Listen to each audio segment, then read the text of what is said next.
Hi, I'm Debbie from Simply Special Crafts. Today we're going to talk about a new challenge that is approaching crafters. As more and more manufacturers are making dies that are suitable for use with leather, fabric, other really deep materials, it's creating a unique challenge for paper crafters.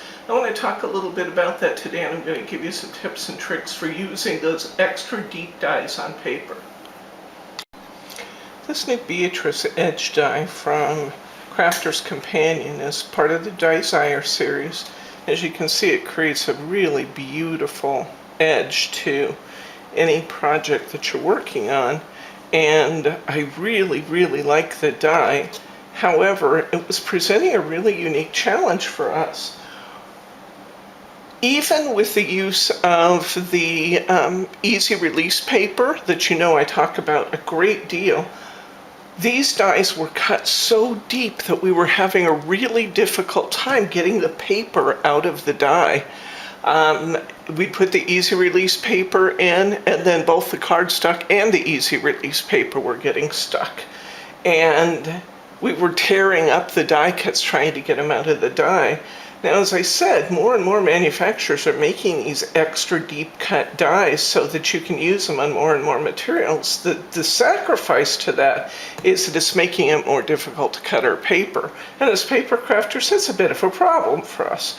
So I wanted to talk with you today about using these extra deep dies and the solution we came up with to make this die more user-friendly.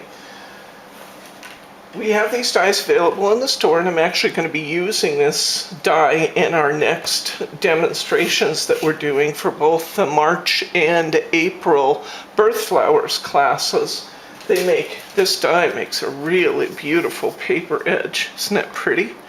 And it's perfect for what we want to do, but we had to come up with a way to make it work. So what we did is we went back to an old tool that you may or may not be familiar with. It's called ejection foam. I found a manufacturer who still had ejection foam available, and if anybody buys this die, we're just going to include your ejection foam right along with this die. It's really a super thin piece of foam that is adhesive backed. To attach the foam to your die, I've already done this one, but I'm going to show you just for illustration purposes how to. We're going to give you a properly measured piece already in your kit, but you're just going to cut your ejection foam slightly larger than your die. You're going to peel the adhesive side of the ejection foam and put the sticky side. You can see there, that's highly sticky. You're going to put the sticky side towards the bottom of your die. Then you're going to run that. I'm not going to do this one again because I've already done it, but presume for a moment that this is the sticky side. Then you're going to actually run it through your die cutter as normal.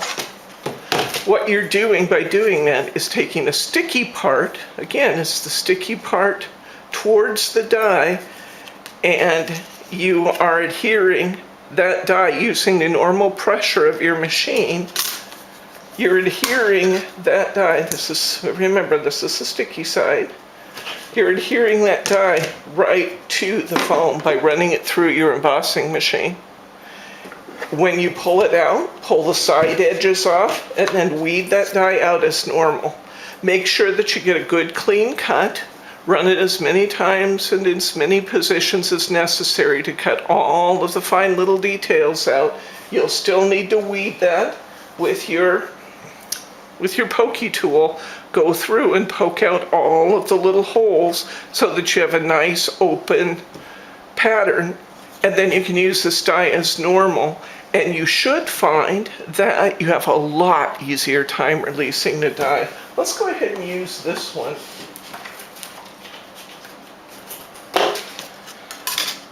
I'm going to die cut another one of these that we'll use in our class here shortly. Now this die is slightly narrower than my A4, European A4 card.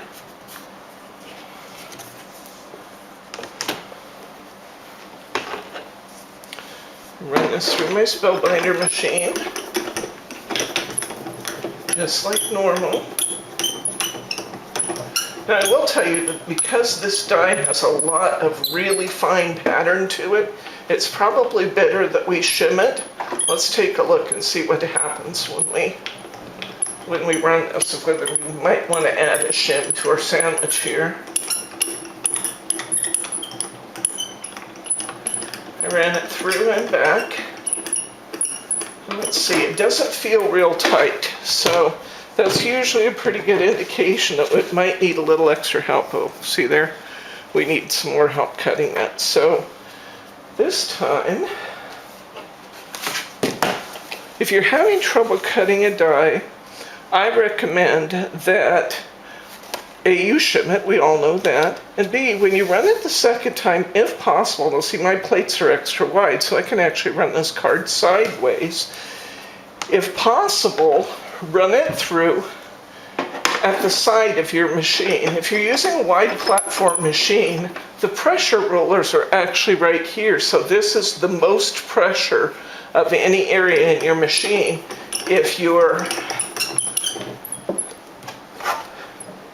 When you're running your dies through, those areas get more pressure than they get in the middle of your plate.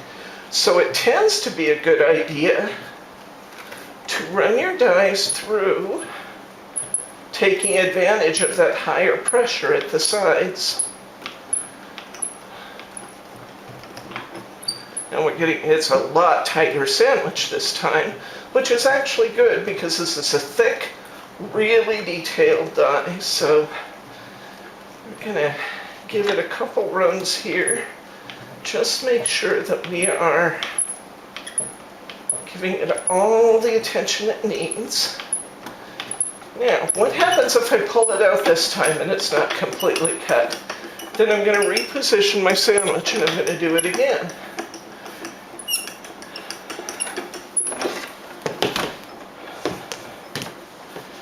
Let's see how it looks now.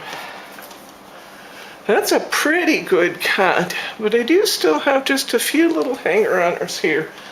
So, some dies, sometimes your machine will tell you to run something right side up. Sometimes it will tell you to run it wrong side up. You know, you just need to usually refer to the directions with your machine. I found that different dies like to be cut in different ways also. Sometimes a die that doesn't cut completely through when facing one direction will cut completely through just by turning my sandwich upside down. So this time I have that die facing upward. Let's see if that made a difference in getting those extra little paper hanger-oners through. That's looking pretty good. That's looking pretty darn good. Now let's see how we're going to do in getting this paper out of the die this time. Now remember, this die was virtually impossible. It was impossible to get the paper out. Using that ejection foam right in our die, it's still stiff. I'm not going to kid you about that. It's still stiff. But using a nice weight cardstock, I'm getting a clean cut, a very clean cut, and it pretty much popped right out. Now these little hanger-oners are peeling right off for me. So we've taken a nearly impossible die and we've converted that over to one that's very friendly for paper. And I just wanted to show you that because since we're using this particular die in our demonstration today and making it available for sale, I wanted to make sure that you had the tools to really be successful with this die when you go to use it. We'll have this die at a special price, and in addition to being specially priced, I'm going to include the ejection foam with it. It'll look just like this when you get it. Remember, you're peeling it off. Sticky part goes towards the open side, towards the cutting side of your die. Just run it through your machine to adhere that. Then poke out all the pokies and you're ready to go. That's it. I'm Debbie from Simply Special Crafts. If you enjoy our videos and would like to be notified when we have a new video available, please be sure to sign up for our newsletter. There's a newsletter sign up that's in the comment section of this video. You can also be notified by subscribing to our YouTube channel. Just hit that little subscribe button. And if you hit the little bell behind subscribe, that's the notification button. They will let you know when a new video is out here. Once again, I'm Debbie from Simply Special. Hope you have a great day.